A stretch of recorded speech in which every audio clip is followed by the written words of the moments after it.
이번엔 정치권 얘기를 좀 넘어갈 텐데요. 주말 동안 자유한국당 서울 도심에서 집회를 열었는데 규모가 좀 꽤 컸습니다.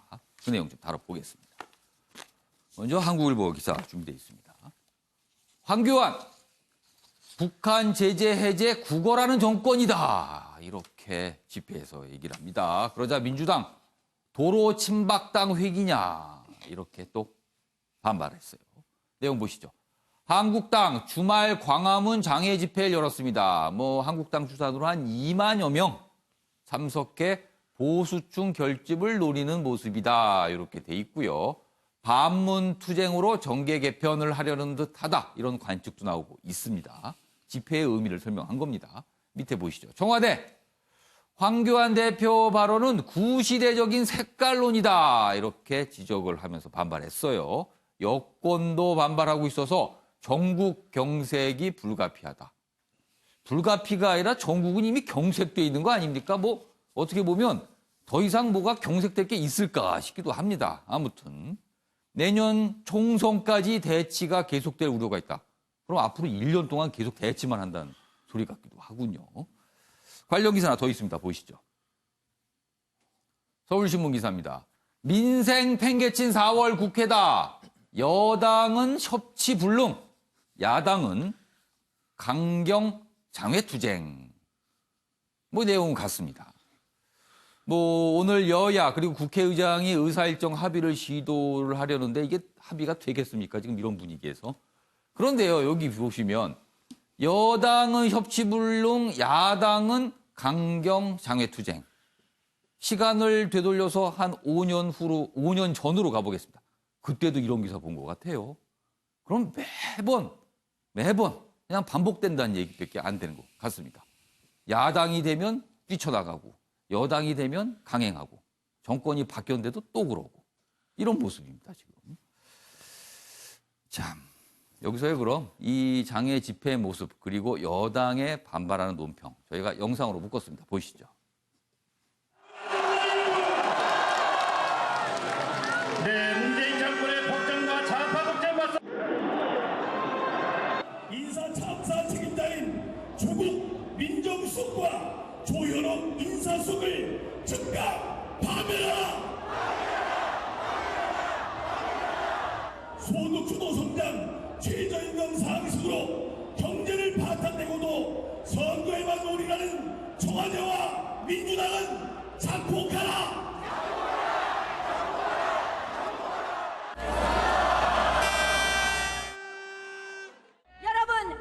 민주주의를 파괴하려는 연동형 비례대표제 공수처 패스트트랙 한다면 우리는 국회를 버려야 합니다. 이제 밖으로 나와야 됩니다. 이거 막아주십시오.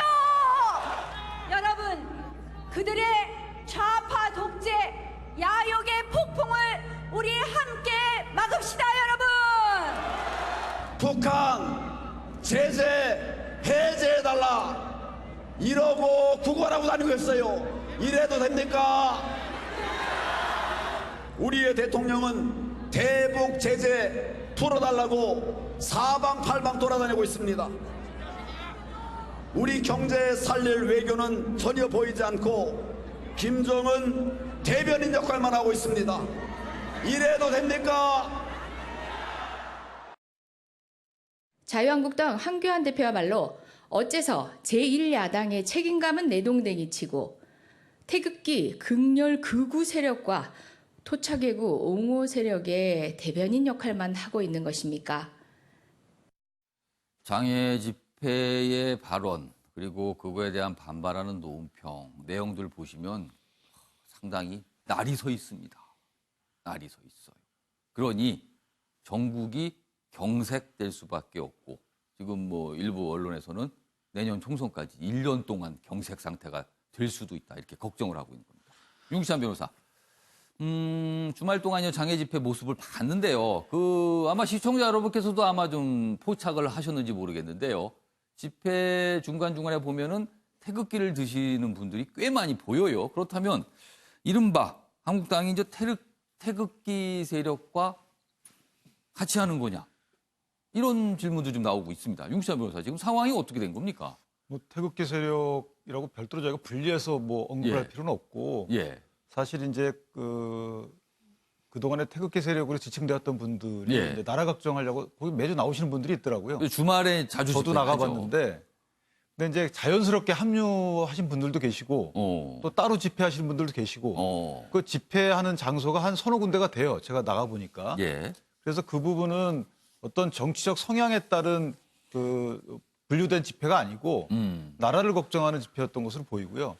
아마 이 한국당 집회에 자연스럽게 녹아들어서 뭐 구호도 같이 외치고 나라 걱정을 같이 했다 이렇게 보시면 될 것 같아요. 근데 지금 아까 나경원 원내대표가 이제는 밖으로 나가야 된다. 그러니까 장애 집회를 자주 열겠다는 뜻으로 보여요. 그럼 그때마다 그분들도 같이 합류를 하게 되는 겁니까? 아니 저희가 뭐 조직적으로 합류를 같이 협의했던 건 아니고요. 자연스럽게 일부가 합류했던 거예요. 그리고 저희가 이제 집회를 마치고 청와대 예. 방면으로 그 행진한 뒤에 예. 해산했거든요.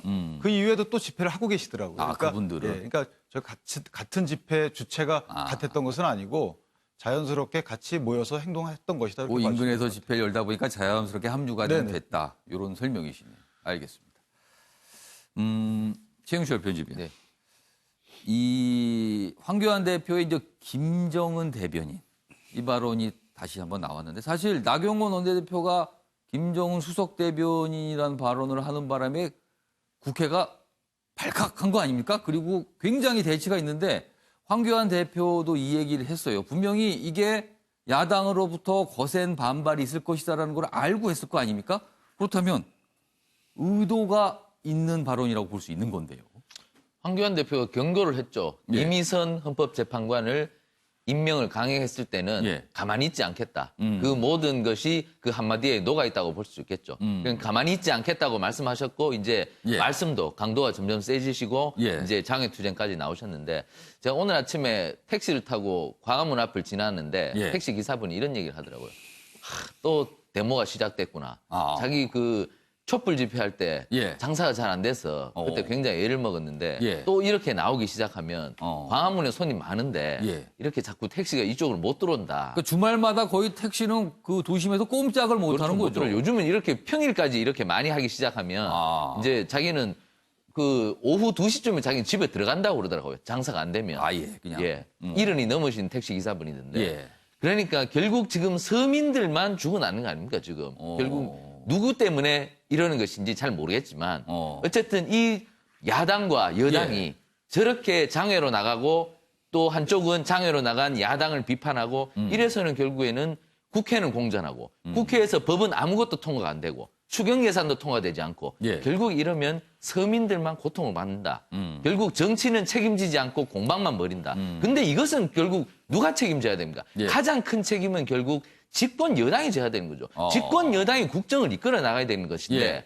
국정을 이끌어 나갈 책임이 가장 큰 여당이 책임감을 느끼지 못하고 있다. 저는 이렇게 봅니다. 정말 이미선 예. 재판관 반발 많은데 예. 조금 양보해 줬으면 국회에서 좀 더 생산적 논의가 가능했을 텐데 이렇게 척을 지고 날을 세워서 예. 결국에는 야당이 장애로 뛰쳐나가게 한다면 예. 결국에 집권 여당이 국정 시스템만 혼란시키는 것이 아닌가. 결국 서민들로부터 더 큰 손가락질만 받는 것이 아닌가. 저는 이런 큰 우려를 갖고 그러니까 문재인 대통령이 순방 중에 이미선 재판관을 임명한 부분, 그 부분을 지적을 하시는 거네요. 그렇죠. 알겠습니다. 주대인 변호사, 최영철 편집위원께서는 집권 여당이 좀 책임을 져야 된다 이렇게 얘기를 했네요. 뭐 여당도 예. 다 잘한 것은 없죠. 뭐 여당이 지금 정권을 잡고 있기 때문에 관련된 그 예. 책임에 관련돼서는 통감을 해야 되는 부분인데 저는 그렇게 뒤집어서 묻고 싶습니다. 저렇게 자유한국당이 주말에 나가서 집회를 하는 거 집회라는 것도 국민의 민심을 기반으로 해야 되지 않습니까? 근데 지금 뭐 문재인 정권을 자폭하라, 김정은의 대변인이다 이렇게 예. 당대표가 말할 정도로 그런 상황인지 그 정도로 민심이 몰려 있는지 관련된 부분은 저 의심스럽고요. 촛불 민심 때만큼 그렇게 절실한 게 있는지 또 광우병 파동 때처럼 그렇게 필요성이 있는지에 관련된 부분이 아니라 예. 그냥 정치적인 논쟁, 반대를 위한 반대를 위해서 그 집회를 하는 거 아닌가라는 생각이 들고요. 자유한국당한테 묻고 싶은 게 뭐냐면 예. 그러면 뭘 해줘야지 뭘 해준들 지금 저기 장외투쟁 안 했겠습니까? 이미선 재판관 관련해서 임명 안 했어도 어쨌든 자유한국당은 선거를 위해서 나갔을 거라고 저희는 보여지고요. 그런 부분들의 정치적인 활용을 위해서 집회를 이용하는 것은 지금 물론 선거 때문에 정당들이 존재를 하는 것은 맞지만 그래도 그 위에는 국민이 있다는 생각 때문에 저렇게 하면 국민들이 분열받게 되지 않습니다. 그러니까 그런 부분들을 좀 고려를 해서 공당답게 행동해 주셨으면 좋겠습니다. 한국당에 몸담고 계신 윤구찬 변호사, 조세진 변호사가 질문을 했어요. 한국당에게 뭘 해주면 장애로 안 나가겠느냐? 뭐 저희가 그 견제 역할을 할 때 예. 기울여서 수긍해주면 안 나갔죠. 나갈 필요가 없었죠. 왜냐하면 그 당시에 지금 그 이미선 후보자만 저희가 임명하지 말자고 했지 예. 문 후보자까지 임명하지 말자는 아니었거든요. 근데 민주당 자체가 아예 전원회의에 안 나왔어요. 둘 다 같이 가자라는 의미로. 그것은 뒤에 밝혀졌지만 결국은 헌재에 공백을 둘 수 없다라는 명분을 만들기 위한 거였지. 따라서 저희는 사실 불가피하게 나간 거고요. 예. 이번 장애 집회의 그 현장에 가보시면 예. 깜짝 놀란 것이 저분들이 전부 다 한국당이 동원한 분들이 아니에요. 각 당협별로 동원을 하라는 공문은 내려온 건 맞지만 예. 실제 그렇게 동원이 안 됐어요. 그럼에도 불구하고 약 2만 명가량 모였는데 예. 제가 중간중간에 이렇게 말씀들을 예. 나눠보니까 그냥 나오신 시민들이 꽤 많았단 말이죠. 물론 거기에 현장에 있던 늘 집회하시는 분들도 꽤 됐고 예. 그분들도 한 2, 3천 명 된 것 같아요. 예. 나머지 상당수 분이 자발적으로 오신 분들이었어요. 그리고 이제 광화문에서 청와대 방면으로 예. 행진하는 과정에서 예. 반대편 차선에서 옛날 저희가 봐왔던 그런 뭐 문 내리고 화이팅하는 소리도 적지 않았고 예. 그래서 이것이 민주당에서 보는 시각처럼 그렇게 정치적 목적하에 이룬 집회는 아니다. 이 장애 집회에서 나타나는 현상들을 예. 민주당과 청와대에서는 기울여야 된다. 저는 이렇게 생각합니다. 두 분께서 뭐 약간 상충되는 조대진 변호사 짧게 하실 말씀 있으세요? 그 말씀 드리고 싶은데요. 짧게 드릴게요. 뭐 물론 이제 많은 분이 나오셨다고 얘기를 하는데 제가 그날 방송이 있어서 그쪽을 지나갔거든요. 예. 근데 유일하게 집회 있는 그 과정 중에서 차가 안 막힌 날이었습니다. 그러니까 그 정도로 사람이 그렇게 많지는 않았었고요. 그 일각에서 볼 때는 2만 명이 아니라 2천 명 모인 거 아니냐 뭐 이런 얘기도 있었는데 예. 그럴 정도로 2천 명이면 그 각 지역별로 한 10명씩 온 거밖에 안 되거든요. 그러니까 그런 부분들을 좀 지켜봐야 될 것 같고 예. 아까 말씀드린 대로 지금 이미선 재판관뿐만이 아니라 예. 지금 그 자유한국당이 그 복귀하고 있지 않은 이유가 공수처랑 연동형 비례대표제에 반대한다는 이유가 부분도 아닙니까? 있죠.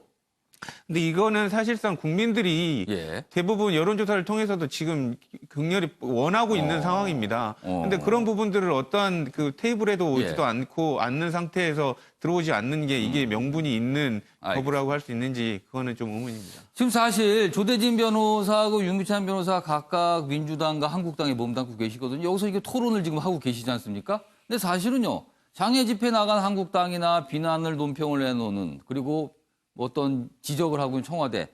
사실은 서로 각자 얘기만 하지 만나서 얘기를 안 합니다. 그러니까 일방적으로 주장만 하고 점점 그 주장이 극으로 가는 모습이에요. 이걸 안타까워했을까요? 이 두 분, 현역 국회의원도 아니고요. 그리고 한 분은 스스로 정치인도 아니라고 밝혔는데 이 두 분이 맞짱 토론을 벌일 것 같습니다. 그 얘기 지금부터 해보겠습니다. 여기 있습니다. 유시민 노무현 재산 이사장과 홍준표 전 자유한국당 대표 두 분 다 국회의원 아닙니다, 지금요. 물론 과거엔 정치하셨지만. 그리고 유시민 이사장은 본인은 정치인으로 좀 분류하지 달라고 했습니다. 그런데 지금 상황이 너무 답답했나 봅니다. 이렇습니다. 노무현 재단 측은요. 홍준표 전 대표와 공동방송 알렐레오 측이 먼저 제안을 했다. 같이 뭔가를 해보자고 제안을 했어요. 그러자 홍준표 전 대표 유시민 전 장관 측이 뭔가 제안을 했는데 수락을 했다 이렇게 밝혔습니다. 다음 화면 보겠습니다. 자, 양 극단의 두 방송이 모여 공동 주제 갖고 대화하면 좋지 않을까 싶어서 제안을 했답니다. 그러자 홍준표 전 대표 정쟁 아닌 암담한 현실을 진단하고 대안 제시하는 생산적인 장이 되길 바란다. 굉장히 좋은 얘기 같아요. 이런 토론장이 있다면요. 다음 화면 또 있습니다.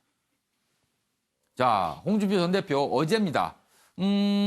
마치 합동으로 방송하는 것처럼 언론에 나오고 있는데 그건 아니고 각자 유튜브를 통해서 맞짱 토론을 벌이는 것을 중계한다. 그러니까 유시민 이사장과 홍준표 전 대표가 만나서 맞짱 토론을 벌이는 모습을 알릴레오와 홍카콜라를 통해서 각각 중계한다는 그 얘기입니다. 다음 것도 보겠습니다. 유시민 이사장. 노무현 전 대통령 추모 행사 후 공동 방송 계획이다. 구체적인 부분은 천천히 상의할 예정이다. 일단 합의는 된 것 같습니다. 그럼 여기서요. 이와 관련돼서 저희가 영상을 좀 묶어봤는데요. 그 내용 보고 이어가도록 하겠습니다. 우리가 언론 보도를 통해서 만나는 많은 정보들은 땅 밑에 있는 것을 잘 보여주지 않죠. 핵심적인 정보 이런 것들을 잘 찾아가실 수 있도록 내비게이터 역할을 해보려고 합니다. 그 보수 유튜브 방송하고 우리 알리레오가 경쟁하는 것처럼 보도들도 하시던데요. 그래서 저희는 사실의 증거를 토대로 해서 합리적으로 추론하는, 그렇게 해서 우리 시민들이 지혜로워지고자 하는 욕구를 충족하시는데 도움이 되는. 이것을 보면서 유시민 유튜브가 나오면 그 유튜브는 친북 좌파들의 반상회에 불과할 것이다. 아마 거기에 들어가는 사람을 나중에 보면 전부 친북 좌파들일 겁니다. 아마 일반인들은 거기 안 들어올 거예요. 유튜브 현장에 뛰어들어오시면 재미있는 공방전이 될 것으로 저는 생각합니다. 들어오시죠. 한번 해봅시다. 자, 재미있는 공방전이 될 것 같다. 이때는요, 유시민 이사장이 이제 유튜브 방송을 본격적으로 하기 전에 그걸 가정해서 한 말인데, 사실 저 공방전 지금 저 벌어지게 됐습니다. 진짜로요. 두 분이 만나서. 자, 박원석 전 의원님. 예. 두 인물. 글쎄요, 뭐 표현을 정치인하고 할 거야. 아무튼 이 두 인물이 이렇게 만나서 토론까지 하게 된 배경 있을 것 같습니다. 그러니까 두 분이 이제 정치적 무게감도 예. 무게감이지만 또 한국 사회의 대표적인 논객들이세요. 진보 보수를 예. 대표하는. 그래서 이 만남이 성사돼서 이 토론이 성사된다면 예. 굉장한 화제와 또 그 토론 내용에 따라서는 정치적 파장도 불러일으키지 않을까 어떤 싶은데요. 내용에 따라서 영향력이 있을 수도 일단 있다. 이분들이 지금 어떤 현직을 안 갖고 계세요. 예. 그리고 유시민 이 노무현 재단 이사장께서는 본인 예. 정치를 안 하겠다. 그러니까 직업 정치를 안 하겠다. 이렇게 말씀을 하셨기 때문에 예. 이분들이 좀 거침없이 아. 그 한국 사회에 진보 보수가 갖고 있는 현안에 대해서 또 지금 전국을 바라보는 각자의 시각에 대해서 얘기할 가능성이 높고, 이게 지금 제도권 내에서 어떤 교착돼 있는 이런 상태에 예. 상당한 파장을 불러일으킬 수도 있는데, 저는 이 토론이 성사되면 가장 긴장할 사람이 누군가를 생각해 봤어요. 예. 제가 생각하기엔 황교안 대표입니다. 사실은 유시민 이사장 같은 예. 경우에 별 부담이 없어요. 한결같이 본인은 대선 주자 여론조사에서 빼달라 이런 입장을 취하고 있는데 예. 이 화제성이 높아지면 자연스럽게 홍준표 전 대표가 부각이 될 겁니다. 사람들의 시선이 글로 옮겨간다. 그리고 홍준표 전 대표 입장에서는 예. 그 뭐 민주당이나 또 청와대를 향해서 쓴소리뿐만 아니라 예. 지금 자유한국당을 향해서도 쓴소리를 할 가능성이 높아요. 저분의 스타일로 봤을 때. 때문에 이 토론이 성사되고 이게 화제성이 커지면 예. 가장 정치적으로 긴장할 사람은 황교안 대표가 아니겠나 이런 생각이 들고, 제가 바라건대 예. 두 분이 이 토론을 한다면 이제 각자가 대표하는 논리와 주장이 있을 겁니다. 예. 뿐만 아니라 상대방의 주장에 대해서 한번 생각해보고 또 예. 수용할 수 있는 그런 타협점이 뭔가. 두 분 다 사실은 정치를 오래 하셨고 어떻게 보면은 그 리더십이 있는 이런 분들이기 때문에, 그러나 뭐 유시민 이사장 같은 경우에 앞으로 정치를 안 하겠다고 표방을 했습니다만 예. 여전히 한 진영을 대표하는 그런 논객이라는 점에서 그렇게 통하죠. 그렇게 타협과 상생해법을 찾을 수 예. 있는, 지금 이제 정치권이 찾고 있지 못한 그런 점들을 모색하는 그런 시간이 된다면 조금은 더 생산적인 그런 토론이 되지 않을까 싶습니다. 이 두 인물이 맞짱 토론을 통해서 뭔가를 합의한다면 그 합의 내용도 꽤 주목을 받게 될 것 같고요. 정치권도 그 합의 자체를 그냥 무시만 하지는 또 어려울 것 같기도 하는 생각이 좀 드네요. 최영철 편집위원, 이 모습을 보니까요. 글쎄요. 어떻게 보면 기성, 제도권 정치에 대한 불신이 이런 식으로 또 반영이 되는 게 아닌가 싶기도 합니다. 또. 어쨌든 민주주의의 주요한 방식 중에 하나가 대화 토론이기 때문에 예. 싸움을 하는 야만의 정치가 아닌 대화 토론하는 이성의 정치를 하는 것도 필요한 것이죠. 예. 저분들이 저렇게 생산적인 토론을 하는 것은 좋은데 예. 저는 제가 볼 때는 홍준표 전 대표께서는 일관되게 하는 톤이 있을 겁니다.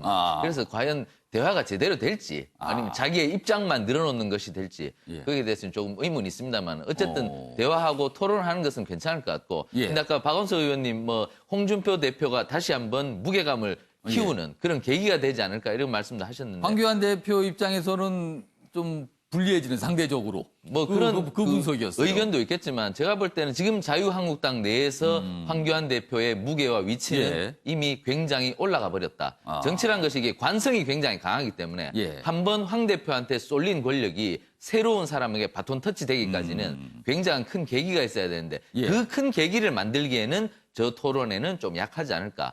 어쨌든 황 대표가 이틀 전에 광화문 장외 집회를 결정했는데 이틀 만에 저렇게 많은 사람이 모였거든요. 이건 결국에는 황 대표의 미래 권력으로서의 위치가 다시 한번 재확인된 것이고 앞으로 웬만한 큰일이 생겨서는 황 대표의 위치를 뒤집을 수는 없을 것이다. 이미 한국당 내에서는 예. 황교안을 미래 권력으로 확실하게 인지하고 확인시켜 놓고 있기 때문에 예. 제가 볼 때는 어쨌든 저분들의 대화가 어쨌든 대중의 관심을 유발할 만한 것이긴 하지만 한국당 내의 권력 관계를 뒤바뀌기까지에는 역부족이지 않을까. 뭐 저는 이렇게 보고 있습니다.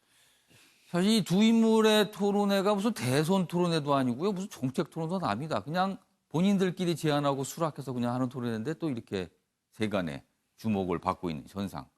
세상이 참 여러 가지 변화의 모습이 근데 하나인가 싶어요. 저는 한 가지 윤기찬 바람이 변호사. 있다면 두 분이 만약에 진짜 토론이 성사가 돼서 예. 그런 토론이 중계가 된다면 먼저 두 분이 생각하는 공통점에 대해서 그러니까 각종 현안에 대한 공통점이 있죠. 그러니까 진보 성향과 보수 성향이 사실은 공통점이 한 80% 이상이라고 보는데 그렇죠. 서로 간에 이제 서로 다른 면만 자꾸 부각하다 보니까 이게 국론이 분열되는 면이 있어요. 그래서 예. 각 사안별로 두 분이 생각하는 공통적인 내용부터 먼저 다 말씀을 하시고 나서 다른 점은 뒤에 한 이틀 정도 말씀하시면 어떨까? 저는 이게 하나의 바람입니다. 공통 분모부터 좀 찾아서 이거는 우리가 같으니까 그대로 하시는 게 좋지 않을까요? 던지고 그리고 나서 다른 점 얘기를 하라. 방식을 그렇게 해도 좋을 것 같네요. 참고를 하면 어떨까 하는 생각도 듭니다. 알겠습니다.